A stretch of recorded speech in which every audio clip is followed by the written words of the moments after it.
Welcome to this explainer. Today, we're dissecting an absolute seismic political earthquake in Islamic history, the transition from consultative leadership to a hereditary monarchy. Now, quick heads up before we jump in. You're going to notice a very specific design choice throughout this deep dive. Our visuals rely entirely on text, charts, and structured data, with absolutely no drawings of people. And that's not just to respect historical and cultural sensitivities, it's really designed to keep us laser-focused on the actual political mechanics and the structural changes of the time, without any visual distractions. So, let's get right into it. Okay, here is our roadmap. We'll be covering 1. The concept of bay'ah. 2. Civil war and shifting power. 3. A new power base in Damascus. 4. The shift to hereditary rule. 5. Opposition to the succession. And finally, 6. The birth of a monarchy. Section 1. The concept of bay'ah, the foundation of Islamic political authority. To really grasp the sheer magnitude of what changed, we first have to establish the baseline normal of early Islamic governance. Listen, for the first few decades of Islamic history, leadership was absolutely not something you inherited. Think of it less like a modern election and more like a binding, two-way constitutional contract. No leader could legitimately rule without this consensual pledge, known as the bay'ah. It was effectively a strict ruling contract between the people and the Khalifa, rooted entirely in consent and mutual consultation. And once legitimately contracted, the bay'ah bound the Ummah, the entire community, to obedience, keeping the state deeply, deeply united. As this quote from Prophet Muhammad shows, giving the clasp of the hand and the fruit of the heart meant full, unwavering commitment.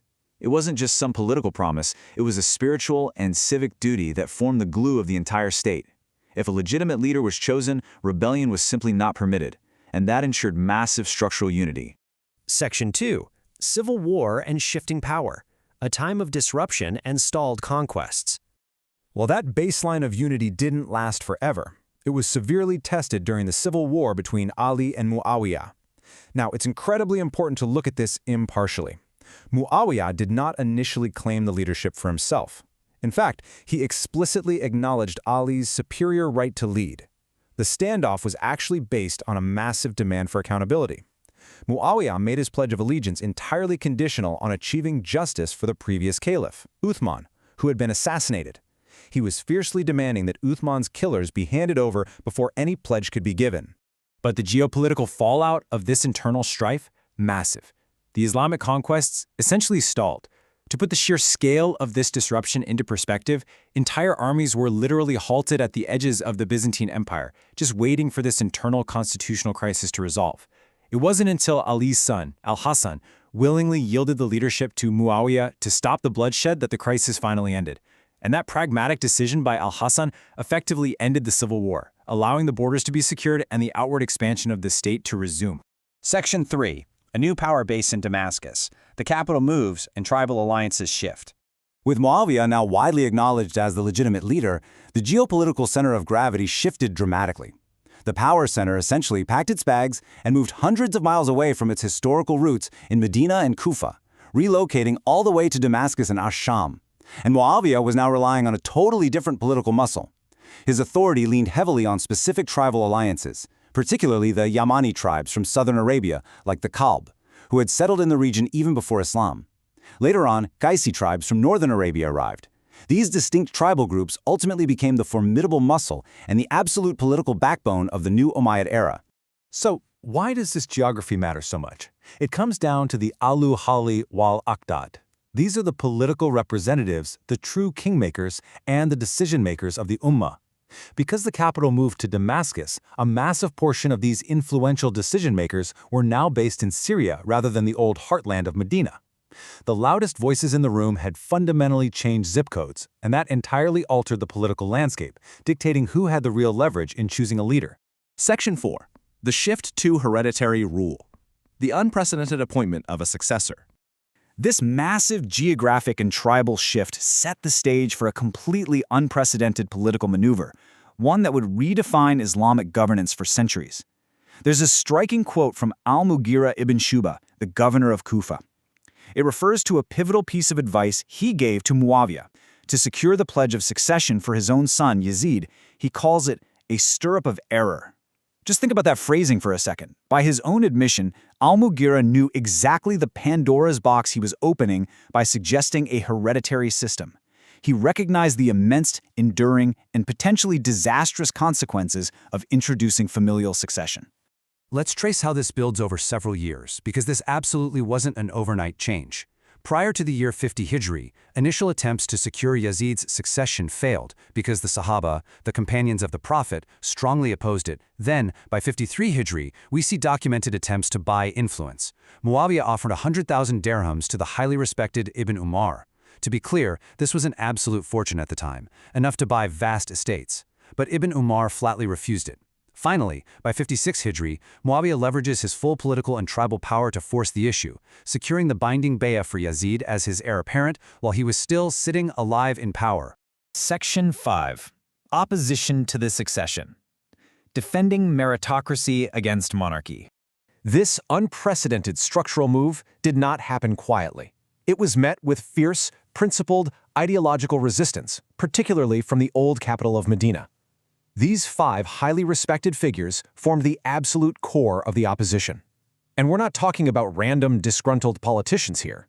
These 5 men were the sons of Abu Bakr, Umar, Ali, Az-Zubair, and Abbas, the literal heirs to the foundational legacy of early Islam. They fundamentally refused to validate a system that bypassed rigorous consultation and merit. When Muawiyah traveled to Medina, he actually summoned these 5 specific men, heavily intimidated them, and essentially forced them to stand in silence while the general public gave their pledge, deliberately making it appear as though they had consented when they absolutely had not.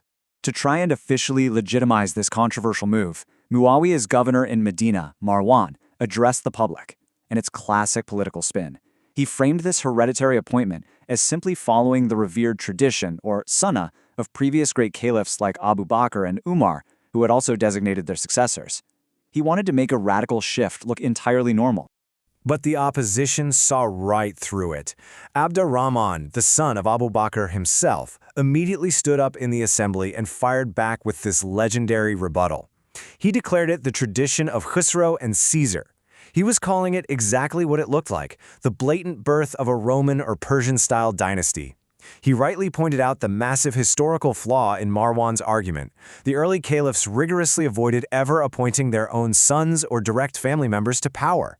It's a total structural clash. This wasn't petty politics or a minor procedural disagreement. It was 2 entirely different philosophies of human governance colliding head-on. Abu Bakr relied on shura, widespread consultation, and pure merit, with the actual binding pledge only happening after the previous caliph's death. Conversely, Muawiyah's new model was built squarely on family ties, backed by specific tribal muscle from Syria, and forced through as a preemptive, binding contract while he was still occupying the seat of power. Section 6. The birth of a monarchy. Trading consultative governance for hereditary stability. Ultimately, despite the intense, high-profile opposition from the most respected voices in Medina, the geographic and military reality on the ground won out. The shift happened. But it's incredibly important we look at the core rationale behind this neutrally. Why did he do it? The renowned historical sociologist Ibn Khaldun justifies Muawiyah's underlying motives. He argues that in the highly tribal and militarized society that the state had rapidly become, only a designated Umayyad heir could possibly command the necessary fierce loyalty of that vital Syrian power base. In his view, Muawiyah genuinely feared a catastrophic power vacuum, a vacuum that would plunge the entire world back into a bloody civil war, so he made the calculated choice to prioritize immediate unity and ironclad stability over consultative merit. But the historical consequence of this calculated choice was profound. This marks the exact moment the political system officially transitioned from the rightly guided Khilafah to mulk, which directly translates to monarchy or kingdom. Classical scholars, including towering figures like Ibn Kathir, explicitly refer to Muawiyah as the first Malik, or king in Islam. The DNA of the state was permanently rewritten. It secured short-term stability, sure, but the era of the rightly guided Khilafah was closed and an era of vast, hereditary dynasties that would span over a millennium was officially opened. I want to leave you with this final, provocative thought, beautifully framed by a verse from the Quran about the inherent limits of human foresight. The fierce pursuit of stability birthed a monarchy. So was trading consultative governance for hereditary stability a necessary, pragmatic survival tactic in a deeply dangerous, highly tribal world? Or was it a permanent, tragic deviation that forever cost the Islamic world its truly unique system of shura? It's a profound historical question, and one that deeply echoes through centuries of leadership, power, and governance. Thanks for joining us for this explainer, and keep exploring the fascinating structures that shape our history.